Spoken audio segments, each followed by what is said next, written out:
সাথে রামদা তারা আছে। তখন আমি বুঝতে পারছি একটা না একটা কিছু হবে। তো আমি বললাম ভাই কী সমস্যা, কয় পুজোসটা কী সমস্যা। তো আমি আপোষেই, কারণ আমাকে মারবেই, আমি যদি আপোষে না দেই তাহলে আমাকে কোপ দিবে, নাহলে একটা কিছু করবে, করার পর আমার থেকে আমার বাইকটা নিবে, এটা ওদের মূল উদ্দেশ্য। তো আমি বুদ্ধি করে কি করলাম, আমার গাড়ির চাবিটা দিয়ে দিলাম। পকেটে 200 টাকা ছিল, পকেট থেকে 100 টাকা নিয়ে নিল, আর 100 টাকা আমাকে দিল। দেওয়ার পরে বলে গাড়ির কাগজ কই, আমি গাড়ির কাগজ সিটের নিচে আছে এটা বলার পরে তারা সাথে সাথে গাড়িটা নিয়ে টান দেয়।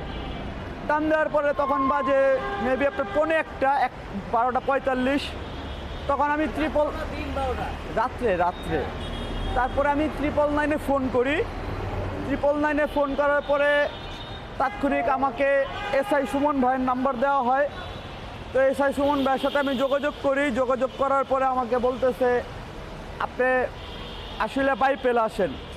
পরে আমি বাইপেল যাই। বাইপেলে যাওয়ার পরে আমাকে গাড়িতে উঠায় উনি। উঠায়া যখন জামগড়ার দিকে যাই তখনই ভিতর থেকে আমাকে কনস্টেবল বলতেছে চা নাস্তার জন্য কিছু করবি না, তোর 2 লাখ টাকা দামের বাইকটা হারিয়ে গেছে, চা নাস্তার জন্য কিছু আয়োজন কর। আমি স্যার দেখেন আমি তো এমনি ভুক্তভোগী, আমি অসহায়, আমার বাইকটা নিয়ে গেছে, তার মধ্যে আপনারা এই কথা বলতেছেন।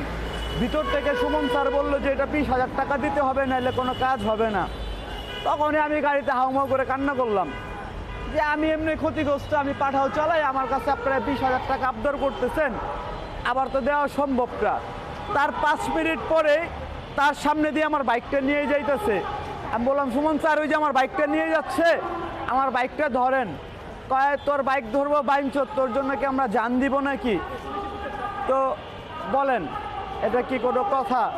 তারপরে আমি থানায় গেলাম। থানায় যাওয়ার পরে বললাম যে আমার একটা অভিযোগ দেন, তখন তারা কোনো অভিযোগ নিল না আমার। সারা রাত আমি থানায় বসা। তারপরের দিন শুক্রবারও সারাদিন থানার আশেপাশে ঘোরাফেরা করছি, কোনো ইয়াতে আমার নিচ্ছে না। তারপরে সন্ধ্যার পরে আমি বাইরে দাঁড়ায় একজনকে 1,000 টাকা দিয়ে একটা আপনার ইয়ে করলাম, এই যে একটা সাধারণ কমপ্লেন করলাম। এই কমপ্লেনের জন্য আমার কাছ থেকে 1,000 টাকা নেওয়া হয়েছে। বাইরে দালাল আসছিল, দালালের মাধ্যমে এই কমপ্লেন করি আমি 1,000 টাকা দিয়ে।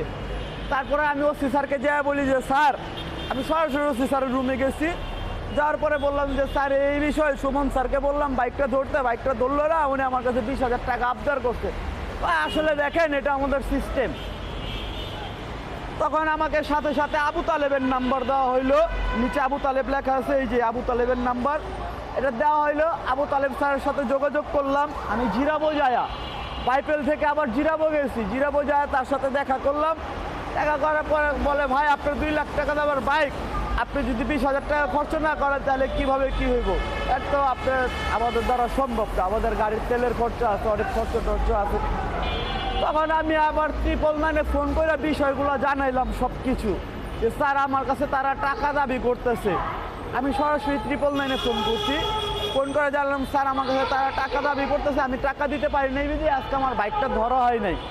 এখন পর্যন্ত আমার বাইকের কোনো হয় নাই, বাইকটা ধরা হয় নাই। কিছুক্ষণ আগে একটা নাম্বার থেকে আমার ফোন আসছে,